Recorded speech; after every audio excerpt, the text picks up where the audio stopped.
আসসালামু আলাইকুম রহমতুল্লাহি ওবারাকাতু। যে সমস্ত স্ত্রীর লোকের সন্তান হয় না, যে সমস্ত পুরুষের সন্তান হয় না, স্ত্রীর মাসিক থেকে পবিত্র হওয়ার পর ছোট্ট একটি দোয়া রয়েছে। এই দোয়াটি যদি পাঠ করে কেউ সহবাসে লিপ্ত হয়, ইনশাআল্লাহ ওই ব্যক্তির ইনশাআল্লাহ সন্তান জন্ম হবে, সন্তান ভূমিষ্ঠ হবে, গর্ভে সন্তান আসবে। যদি তার বন্ধ্যাত্ব থেকে থাকে, যদি তার কোনো সমস্যা থেকে থাকে, সব সমস্যা দূর হয়ে যাবে। আল্লাহ পাক সব সমস্যা দূর করে দিবেন। ওই স্ত্রী লোকের গর্ভে আল্লাহ পাক রব্বুল আলামিনের হুকুমে সন্তান চলে আসবে। আল্লাহ পাক রব্বুল আলামিন কি না করতে পারেন?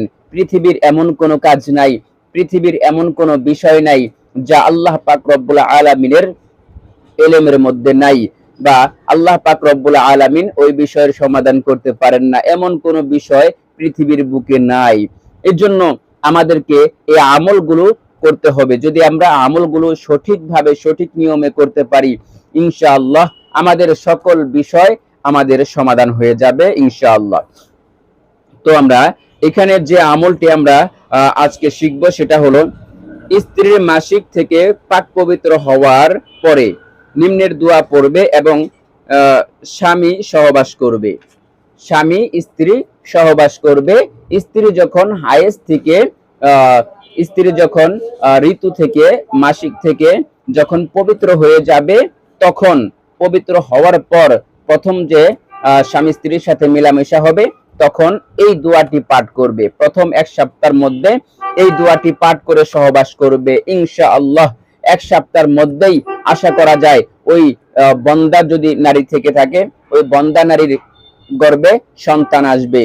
আর ওই পুরুষের মধ্যেও যদি কোনো সমস্যা থেকে থাকে, পুরুষের মধ্যেও যদি কোনো রকমের রোগ ব্যাধি থেকে থাকে, ইনশাআল্লাহ এই দোয়া পাঠ করার কারণে আল্লাহ পাক রব্বুল আলামিন তাদের রোগ ব্যাধি দূর করে দিবেন। আল্লাহ পাক রব্বুল আলামিন তাদেরকে ফুটফুটে সন্তান দান করবেন। আল্লাহ পাকের কাছে চাইলে আল্লাহ পাক রব্বুল আলামিন কোনো কিছু থেকে বঞ্চিত করেন না তার বান্দাদেরকে। আল্লাহ পাক রব্বুল আলামিন তার বান্দাদেরকে অনেক মহব্বত করেন, ভালোবাসেন। আমাদেরকে ভালোবেসে দুনিয়ার বুকে পাঠাইছেন তার ইবাদত করার জন্য, গোলামি করার জন্য। কিন্তু আমরা আল্লাহ পাক রব্বুল আলামিনের হুকুমগুলো মানি না।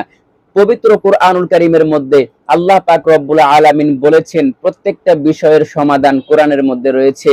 আল্লাহ পাক রব্বুল আলামিন পবিত্র কুরআনুল কারীমের মধ্যে বলেন, আউযু বিল্লাহি মিনাশ শাইতানির রাজীম, বিসমিল্লাহির রহমানির রহিম, وننزل من القرآن ما هو شفاء ورحمة للمؤمنين।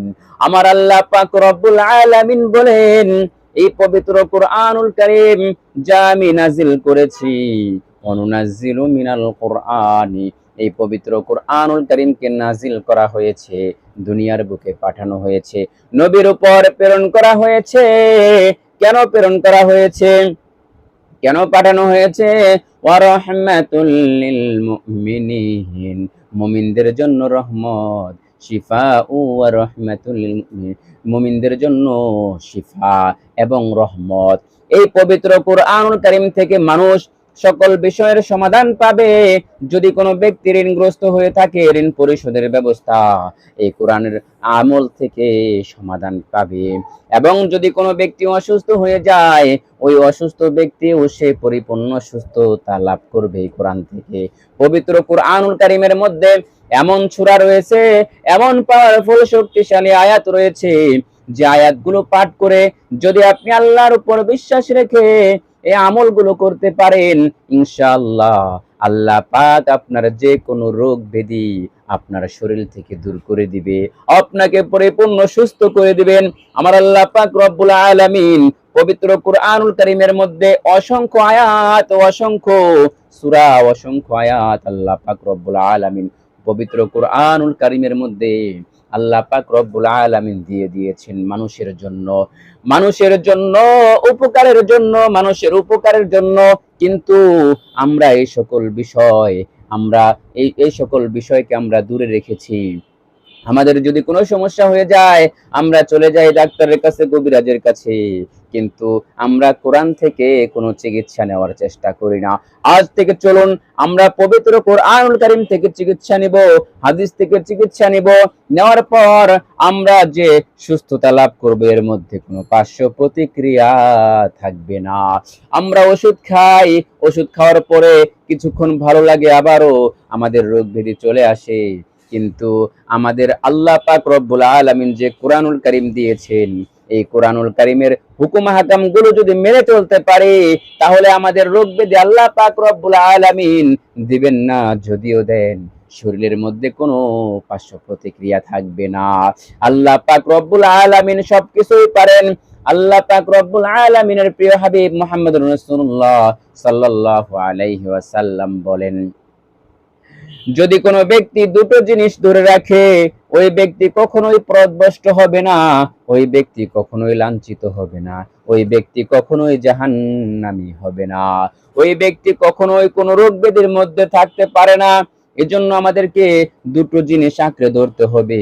ওই দুটো জিনিস হলো, এক নাম্বার আল কোরআন, আর দ্বিতীয় নাম্বারটি হলো হাদিস। নবীজি যা বলেছেন, আল্লাহ পাক রব্বুল আলামিন যা বলেছেন, এই দুটো জিনিসের যদি আমরা মেনে চলতে পারি তাহলে আমাদের আর কোনো টেনশন নাই, আমাদের আর কোনো চিন্তা নাই, সকল বিষয়ের সমাধান করে দিবেন আমার আল্লাহ পাক রব্বুল আলামিন। তাহলে চলুন আমরা পবিত্র কোরআনুল কারীম থেকে চিকিৎসা নিয়ে আমাদের বন্ধ্যাত্ব জীবনগুলো আমরা দূর করতে পারবো।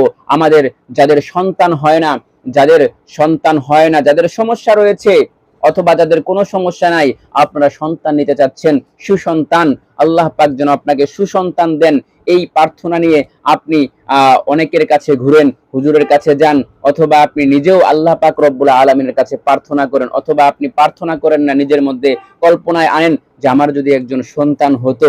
আপনি কোরআনের আমল করুন, আপনার সুসন্তান হবে, আপনাকে আল্লাহ পাক রব্বুল আলামিন নেক সন্তান দান করবেন এই আমলগুলো করার মাধ্যমে। নবীগণ উনারাও আমল করেছেন, সন্তানের জন্য দোয়া করেছেন আল্লাহ পাক রব্বুল আলামিনের কাছে। তাহলে আমরাও দোয়া করব। আমাদের দোয়া করতে সমস্যা কোথায়? আমরাও দোয়া করব, ইনশাআল্লাহ আমাদের বন্ধ্যাত্ব জীবনগুলো আল্লাহ পাক দূর করে দিবেন। তো চলুন আমরা কিভাবে আমল করব, কোন দোয়া পাঠ করব, কেমনে পাঠ করব, এখানে লেখা আছে। নিয়ম বলে দিচ্ছি। মেয়েদের, স্ত্রীলোকের যখন হায়েস বন্ধ হয়ে যায়, যখন মাসিক বন্ধ হয়ে যায়, বন্ধ হওয়ার পর পবিত্র হয়ে স্ত্রীর সাথে স্বামী স্ত্রী সহবাস করবে। সহবাস করার পূর্বে একটি দোয়া পাঠ করবে। সেই দোয়াটি হলো, ইয়া কাদিরু ইয়া যাল আরশিল কারীমি ওয়াল মালিকিল কাদীমি, ইয়া আল্লাহু ইয়া রহমানু ইয়া রহিমু ইয়া সাত্তারু ইয়া গফফারু ইয়া আহাদু ইয়া মুহাম্মাদু সাল্লাল্লাহু আলা খায়রি খালকিহি মুহাম্মাদিন ওয়া আলিহি আজমাইন। এটাই হলো দোয়া। এই দোয়াটি আমি ভিডিওর স্ক্রিনে দিয়ে দিচ্ছি, আপনারা সুন্দর করে দেখে দেখে পাঠ করবেন। সহবাসের আগে পাঠ করবেন এবং সহবাসের পরে পাঠ করবেন। পাঠ করলেই আল্লাহ পাক রব্বুল আলামিন ওই স্ত্রীলোকের গর্ভে সন্তান আল্লাহ পাক রব্বুল আলামিন দান করে দিবেন। আল্লাহু আকবার। মানুষ ওষুধ খেয়ে বড় বড় ডাক্তারের কাছে গিয়েও সন্তান পায় না। সন্তান দেওয়ার মালিক তো কোনো ডাক্তার নয়, সন্তান দেওয়ার মালিক কোনো মানুষ নয়। সন্তান দিতে পারেন একমাত্র আমার আল্লাহ। আল্লাহর কাছে চাইতে হবে, আল্লাহ পাক সবকিছুই দিতে পারেন। আমি দোয়াটি ভিডিওর স্ক্রিনে দিয়ে দিচ্ছি, আপনারা দেখে দেখে সুন্দর করে পাঠ করবেন। বিসমিল্লাহির রহমানির রহিম। ইয়া কাদিরু ইয়া যাল আরশিল কারীম والملك القديم يا الله يا رحمن يا رحيم يا ستار يا غفار يا أحد يا محمد صلى الله على خير خلقه محمد وآله আজমাইন। আরেকটি বার শুদ্ধ করে বলে দিচ্ছি, আপনারা সহবাসের আগে এবং সহবাসের পরে এই দোয়াটি পাঠ করবেন। আল্লাহ পাক রব্বুল আলামিন আপনাদেরকে সুসন্তান দান করবেন। দোয়াটি হলো ইয়া কাদিরু ইয়া যাল আরশিল কারীম ওয়াল মালিকিল কদিম ইয়া আল্লাহু ইয়া রহমানু ইয়া রহিমু ইয়া সাত্তারু ইয়া গফফারু ইয়া আহাদু ইয়া মুহাম্মাদু সাল্লাল্লাহু আলা খায়রি খালকিহি মুহাম্মাদিন ওয়া আলিহি আজমাইন। আমার প্রিয় মা এবং বোনেরা, আমার ভাইরা, আমার যে সমস্ত মহিলাদের, যে সমস্ত ভাইদের সন্তান হয় না, দীর্ঘদিন বিবাহের দীর্ঘদিন অতিবাহিত হয়ে গিয়েছে, কিন্তু কোনোভাবেই আপনাদের সন্তান হচ্ছে না। সমাজের মধ্যে অনেকে আপনাদেরকে বিভিন্নভাবে ব্যঙ্গ করে কথা বলে, আপনাদেরকে অসম্মানী করে, মেয়েদের ক্ষেত্রে অনেক ধরনের অত্যাচার কথাবার্তা সহ্য করতে হয়। অনেক মেয়েরা বন্ধ্যাত্ব জীবন নিয়ে তাদের অবহেলিত সংসার, অবহেলিত জীবন কাটাচ্ছে। অনেক পুরুষও দেখা যায় 1-2টা বিবাহ পর্যন্ত করে ফেলে এই সন্তানের জন্য। কিন্তু এই আমলটা আপনারা কখনো করেন না। এই আমলটা যদি আপনারা করতে পারেন, ইনশাআল্লাহ আপনাদের আর দ্বিতীয় কোনো বিবাহ করতে হবে না। আপনাদের যে স্ত্রী আপনার রয়েছে, ওই স্ত্রীর সাথে আপনি হায়েজ থেকে পবিত্র হওয়ার পর, মাসিক থেকে পবিত্র হওয়ার পর আপনি এই দোয়াটি পাঠ করে স্বামী স্ত্রীর সাথে সহবাস করবেন। ইনশাআল্লাহ আল্লাহ পাক রব্বুল আলামিন আপনাদের উপর রহমত দান করবেন এবং আপনাদেরকে সুসন্তান দিয়ে আপনাদেরকে আনন্দিত করবেন। আল্লাহু আকবার। প্রিয় মা এবং বোনেরা, প্রিয় ভাইরা আমার, আল্লাহ পাক রব্বুল আলামিনের কাছে প্রার্থনা করি, আল্লাহ পাক রব্বুল আলামিন যেন